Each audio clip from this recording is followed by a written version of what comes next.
पुणे लोकसभेच्या निवडणुकीच्या प्रचाराचा आज शेवटचा दिवस आहे। पुण्यामध्ये मुरलीधर मोहोळ विरुद्ध रवींद्र धंगेकर विरुद्ध वसंत मोरे अशी तिरंगी लढत पाहायला मिळणार आहे। आता आपण आलेलो आहोत पुण्यातील कोथरूड परिसरामध्ये एका चहाच्या दुकानावरती आलेलो आहोत। या चहाच्या दुकानावरती चहा पिण्यासाठी आलेल्या नागरिकांना काय वाटतं, प्रचारामध्ये कोणते मुद्दे त्यांना प्रभावी ठरलेले आहेत, कोणता उमेदवार निवडून येईल असं वाटतं, याविषयीच आपण त्यांच्याशी चर्चा करणार आहोत। चला तर मग आधी आपण चहा घेऊया आणि नंतर चर्चेला सुरुवात करूया।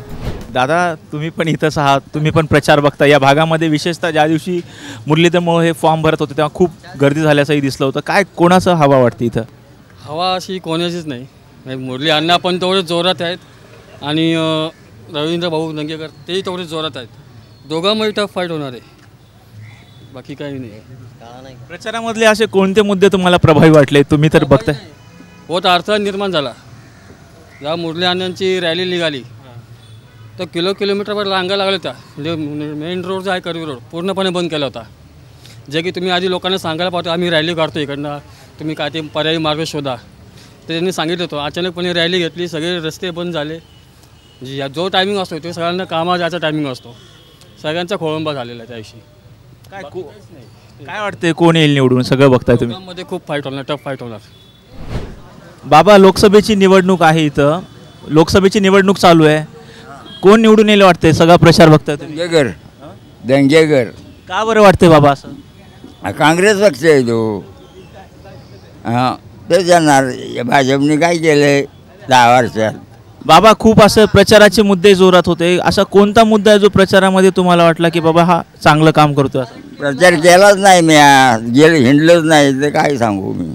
मतदार जे उमेदवार आहेत त्यांनी प्रचार केलाय, त्यांचे प्रचाराचे कोणते मुद्दे तुम्हाला प्रभावी वाटले?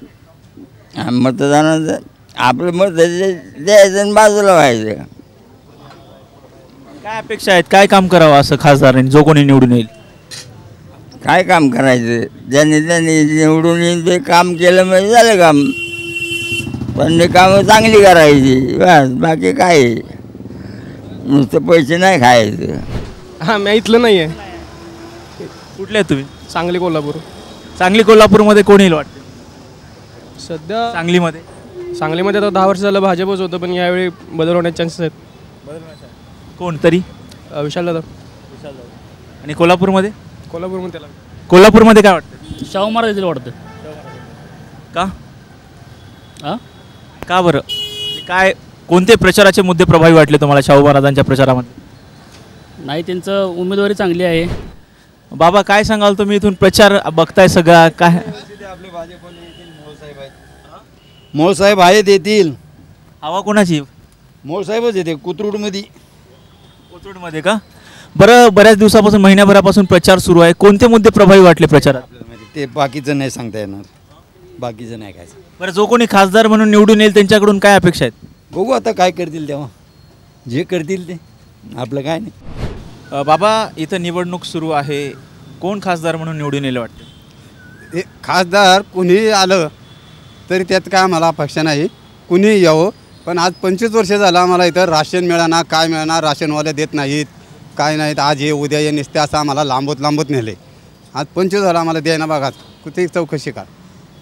आम्ही गरीब माणसं, आणि गरीब माणसाला तुम्ही सहकार्य करता, ज्याला देतात त्याला देतात, आम्हाला काहीच नाही। आणि मतदान देतो आम्ही, कुणालाही देतो का, काय असो की नाव रोखून नाही आमचं, आम्ही हे द्यायचं ते देतो, पण आम्हाला काहीच फायदा नाही त्याचा गरीबाला। कोणी निवडून यावं, तुमचं काम झालं पाहिजे। हे बघा, निवडून आला कुणी आलं तरी त्याने आपलं काम करावं, कोणी येऊ द्या। कोण वाटतंय कोण येईल? तसंच कोणी येईल ते वाटतं, सांगू शकत नाही, फक्त कोणी येऊ पण आम्ही मत देऊ, पण काम करावं आमचं। कोणी हवा वाटत असेल ना कोणाची तरी, हे होईल ते तसं नाही ना सांगू शकत, हवा वाटून ते नाही, लय जण कुणाचं नाव घ्यायचं असंही येईन ते आपला म्हणायचं, कुणीही असू द्या। निवडणूक आहे, इथं कोण प्रभावी उमेदवार वाटतं? दंगेकर। का बरं? काय काँग्रेस पक्षाचं काम आहे ना, पहिल्यापासून 2-3 वेळा निवडून आलेले आहेत इथं खासदार पहिले। हे आता तर मोदीचं वार आलं म्हणून 2-3 वेळा निवडून आले इथले भाजपचे। आणि दंगेकरचं काम लय मोठं आहे, फार गरीबाबरोबर म्हणजे सगळं काम करतो तो, गटार काढण्यापासून ते फार रेल्वेपर्यंत, त्यामुळे दंगेकर वाटतं। 1 महिन्यांपासून प्रचार सुरू आहे, प्रचारामधले उमेदवारांचे कोणते मुद्दे प्रभावी वाटले तुम्हाला? दंगेकरांचा प्रभाव वाटला, बेरोजगारीबद्दल आणि वाहतुकीबद्दल, हे 2 मुद्दे प्रभावी वाटतात। मला असं वाटतं की मोहोळांचा प्रचार पण व्यवस्थित चालू आहे आणि ज्या पद्धतीने सगळ्या पार्टींनी जो सपोर्ट दिला आहे, आता कालच्याला तुम्ही बघितलं ते आपलं राज ठाकरेंचं पण भाषण एकदम व्यवस्थित झालं. म्हणजे ज्या पार्टींनी जेवढा सगळा सपोर्ट दिला आहे त्या ह्यानी वाटतं की मोहोळ साहेब एकदम जास्त लीडनी निवडून येतील म्हणून, म्हणजे सगळ्या भागातनं, पुण्याच्या सगळ्या भागातनं. जवळपास 1 महिन्यापासून प्रचार सुरू आहे. प्रचारातले कोणते मुद्दे तुम्हाला प्रभावी वाटले? सगळ्यात मुद्दा प्रभावी म्हणजे त्यांनी जे कामं केली आहेत, म्हणजे जे BRTचं असू द्या किंवा आणखी बाकीचे रोडची कामं असू द्या किंवा हे जे आत्ता पाऊस जो पडतो ते ड्रेनेजची कामं असू द्या, त्यांनी त्यांच्या ज्या ह्याच्यात मांडलेली आहेत कामं, म्हणजे जी पूर्ण झालेली आहेत. आणि ते आपले प्रधानमंत्री साहेब ते पण आले त्या उद्घाटनाला, म्हणजे मेट्रोच्या असू द्या किंवा अजून जे 2-4 प्रोजेक्ट चालू आहेत ते चांगल्या पद्धतीने चालू आहेत आणि ह्यांचं जर सरकार आलं तर पुढं ती कामं चांगली मार्गी लागतील, हे असं मला वाटतं. ओके, आपल्यासोबत अजूनही काही मतदार आहेत. दादा काय सांगाल, निवडणूक आहे, कोण येईल असं वाटतं? दंगेकर. का बरं दादा? काय सोन्यासारख्या IT कंपनीत कामाला होतो, लॉकडाऊन पडलं, नोकरी गेली, आज रिक्षा चालक म्हणून काम करतोय, डिग्री झालेली आहे. काय बोर्ड देऊन काय उपयोग झाला? सोन्यासारख्या IT कंपनी कॉग्निजंटला जॉबला होतो, आज रिक्षा चालवतोय. पण एक वाटतं की बाबा दंगेकर यावे म्हणून.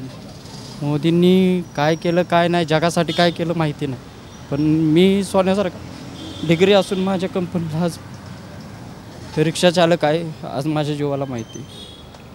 1 महिन्यापासून प्रचार सुरू आहे. कोणते मुद्दे असे प्रभावी वाटले तुम्हाला उमेदवारांचे? काय नाही भाऊ, राग नका मानू, मीडियासमोर बोलतो. मराठी माणसाचं इथं काय चालत नाही.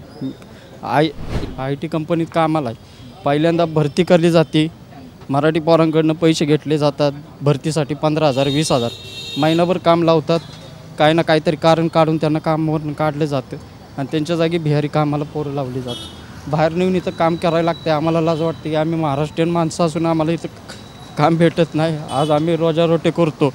आज नशीब चांगलं आमचं की आम्ही थोडंफार इंग्लिश वाचता येतं म्हणून आज ओला उबेरसारख्या कंपन्या मार्केटमध्ये चालवतो. सांगताना डोळ्यात पाणी येते, तुम्ही बघताय हातपाय कापतात.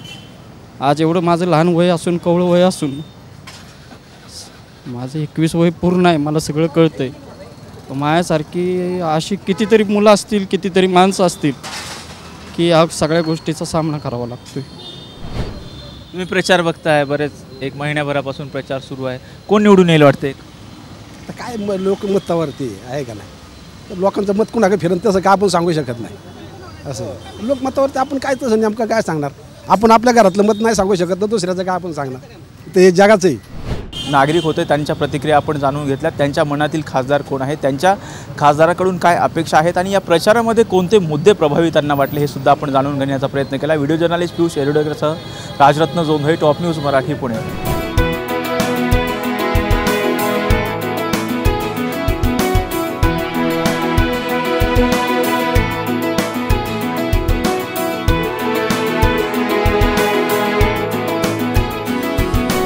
पुण्यात आज प्रचाराचा शेवटचा दिवस आहे. महाविकास आघाडी विरुद्ध महायुती अशी थेट लढत जरी आपल्याला इथे पाहायला मिळाली असते तरी पुणे लोकसभेसाठी चौरंगी लढत होणार आहे. आणि मागच्या साधारणतः 15 दिवस प्रचाराच्या तोफा ज्या आहेत त्या मोठ्या प्रमाणावर सुरू होत्या. आज अखेर सायंकाळी 5 वाजता प्रचार जो आहे तो थंडावणार आहे. आता आपण पुण्यातल्या कसबा पेठेमध्ये आहोत. प्रचाराच्या शेवटच्या दिवशी पुणेकर नागरिकांचा नेमका कल कोणाकडे आहे हे आपण जाणून घेणार आहोत. चला तर मग जाणून घेऊयात थेट नागरिकांकडून. पुण्यातल्या कसबा पेठेमध्ये असणाऱ्या शनिवारवाड्या नजीकच्या एका चहाच्या दुकानामध्ये आपण आहोत. सर्वसामान्यांचं पेय म्हणून चहाकडे पाहिलं जातं आणि ह्या चहा घेत आपण आज पुण्याच्या राजकारणाची चर्चा जी आहे ती करणार आहोत. दादा,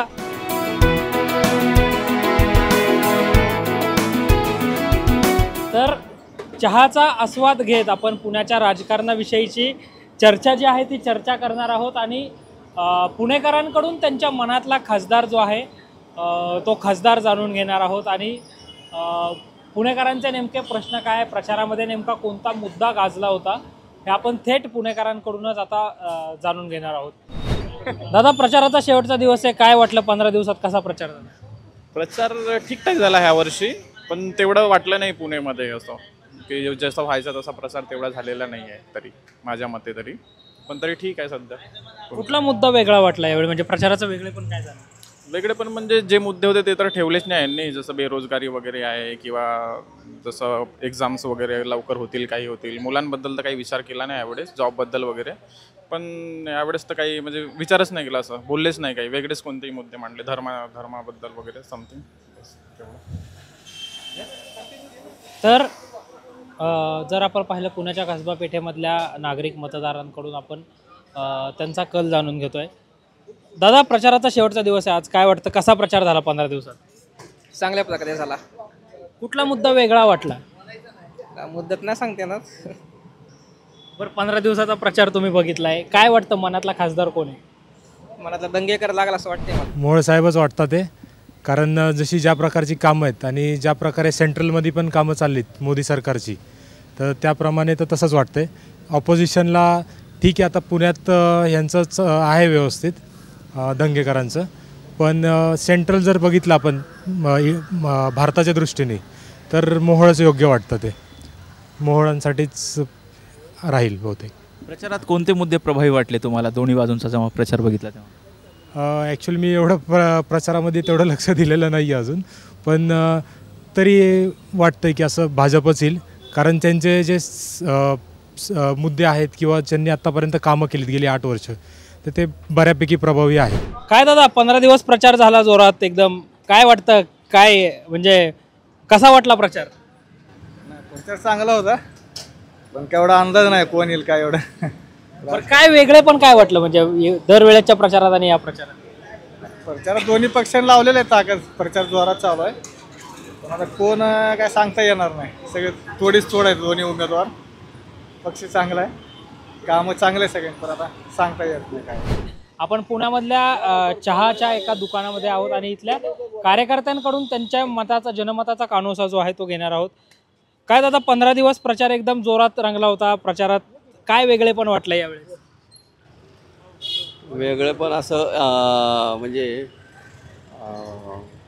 प्रचारात आम्ही कायम आघाडीवर आहोत आणि आमचं सीट लागणार आहे काळ्या जागेवरची रेग आहे. जनता रविभाऊंच्याच मागं आहे आणि रविभाऊ निवडून आल्याशिवाय राहणार नाही. तेच कार्यकर्ते होणार आहे, जनतेचा खासदार असं पुणे शहरात चित्र आहे.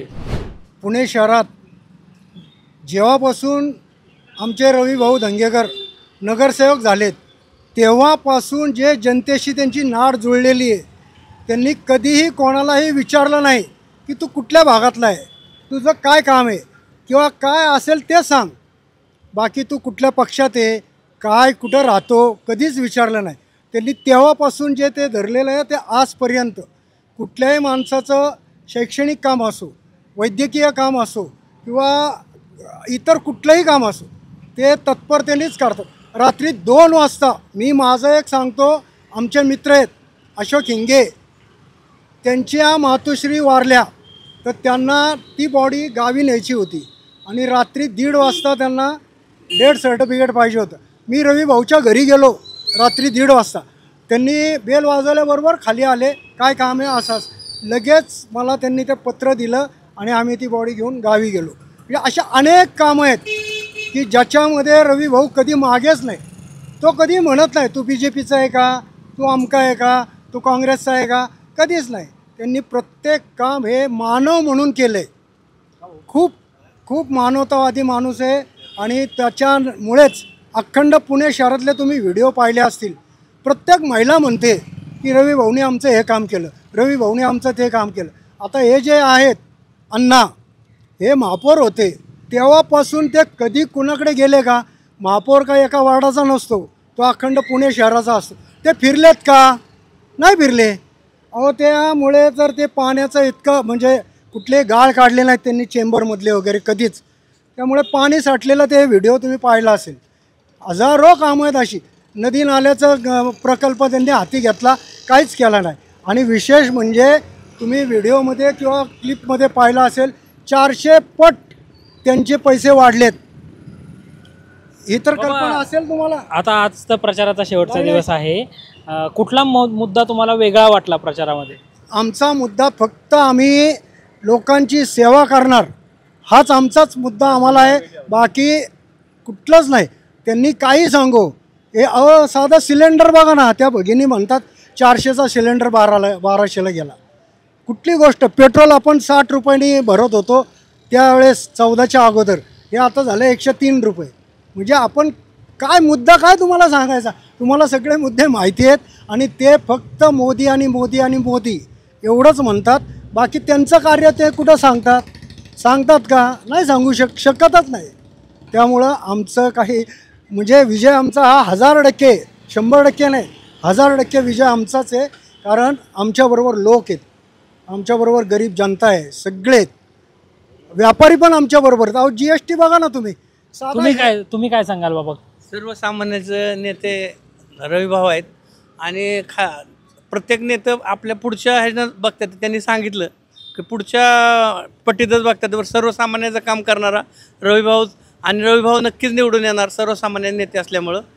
आणि प्रचारामध्ये आम्ही बघतोय तर रविभाऊला सर्वसामान्य लोकांतून भरपूर प्रतिसाद मिळतोय आणि रविभाऊ निवडून नक्की येणार असं सर्व पुणेकरांची इच्छा आहे आणि नक्की येणारच. काय वाटलं प्रचाराचं वेगळेपण? प्रचाराच्या ह्याच्यामध्ये ग्राउंड लेवलच्या माणसापासून तर उच्चपर्यंत सर्वांच्या तोंडामध्ये रविभाऊ धंगेकरच आहे. आणि विषय असा आहे, हा माणूस आम्हाला खासदार का होऊन दिल्लीला पाठवायचा आहे की आजचा साध्या एखाद्या नगरसेवकाला जर भेटायचं म्हटलं काय काम घेऊन, तर पहिले त्याची अपॉइंटमेंट किंवा त्याच्याजवळचा कोण ओळखीचा आहे का, मग त्याच्या थ्रू तिथं जाणार, मग तो सांगणार. पण इथं तसं नाही आहे. अर्ध्या रात्री असू नाही तर कधीही जाऊ, डायरेक्ट आपण स्वतःहून जरी गेलं, भाऊ असं असं काम आहे, तर भाऊ म्हणणार ना तू कोणाकडनं आला आहे, तुला ओळखत नाही, असं काहीच नाही. तुझा ॲड्रेस काय आहे, माझ्या वार्डातला असू नाही तर कुठलाही असू, भाऊ पहिले म्हणणार काम काय सांग, कुठला अधिकारी त्याचा नंबर दे, लगेच 2 मिनिटात ते काम होणार म्हणजे होणार. आता तर ह्या लेवलला जर हे माणूस एवढं काम करू शकतो, तर उद्या दिल्लीला गेल्यानंतर हा माणूस किती लांबपर्यंतचं काम करेल. त्यामुळं सर्व जनतेला मनापासून तर बिंबीच्या देटापासून सांगतो की हा माणूस हा खासदार व्हायलाच पाहिजे, होणारच. तुम्ही काय सांगाल दादा, काय प्रचाराचं वेगळेपण वाटलं, काय वाटलं 15 दिवसात? आम्ही प्रचार करण्यासाठी फिरत होतो, तर रात्री कोथरूड एरियात होतो आम्ही रॅलीत. तर अक्षरशः माता भगिनी त्यांचं ऑक्शन करण्यासाठी पुष्पगुच्छ घेऊन लोक उभा राहिली होती आणि पंचारती वगैरे ओळख होती भाऊला. आणि प्रत्येक चाळीत प्रत्येक गल्लीत भाऊचं स्वागतच करत होती. त्यामुळं मला 100% यावेळेस खात्री वाटते की या ठिकाणी 100% खासदारच होणार आहे भाऊ आमचं, त्यात काय वाद. तर पुण्यामधला जनमताचा कानोसा जो आहे तो जाणून घेण्याचा प्रयत्न आपण केला. आणि आज प्रचाराचा शेवटचा दिवस आहे. 13 मे रोजी लोकसभेसाठी मतदान प्रक्रिया जी आहे ती पार पडणार आहे. कॅमेरा पर्सन शिवाजी साळुंक्यांसह संकेत देशपांडे, टॉप न्यूज मराठी.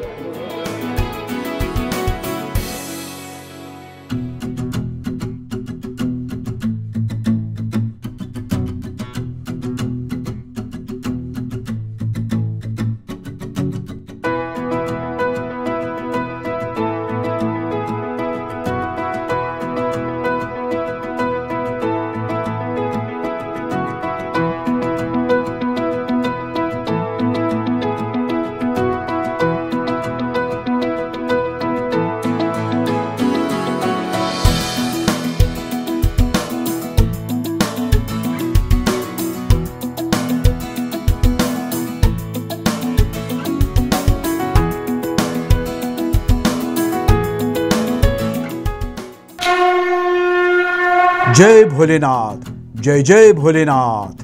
गुरुकृपा ट्रॅव्हल्सची सुनियोजित टूर, उत्तराखंड चारधाम दर्शन यात्रा, पुणे ते दिल्ली, दिल्ली ते चारधाम आणि दिल्ली ते पुणे. प्रवास भाडे प्रत्येकी फक्त 38,500 रुपये. कपलसाठी स्वतंत्र रूम हवी असल्यास प्रत्येकी 45,000 रुपये. पहिला ग्रुप 10 मे 2024, दुसरा ग्रुप 24 मे 2024 आणि तिसरा ग्रुप दिनांक 6 जून 2024. 15,000 ॲडव्हान्स भरून आजच आपलं सीट बुक करा. अधिक माहितीसाठी संपर्क साधा. गुरुकृपा ट्रॅव्हल्स, गजानन महाराज खेडेकर, 9422025024, 9923716262, 9423525427 आणि शुभम गजानन खेडेकर 89966 2004. त्वरा करा, आजच आपलं सीट बुक करा. जय भोलेनाथ, जय जय Bholenath. Come on guys, hurry up. अरे सुन ना, एक ब्रेक ले लेते हैं. Guys, I'm telling you, तुम लोगों को सही से ट्रैकिंग नहीं आता. But that's okay, you can learn. रोज का ढक्कन देना. ये रेड वाला है, सही वाला देना. अबे ढक्कन, पहले तो सही पानी पीना.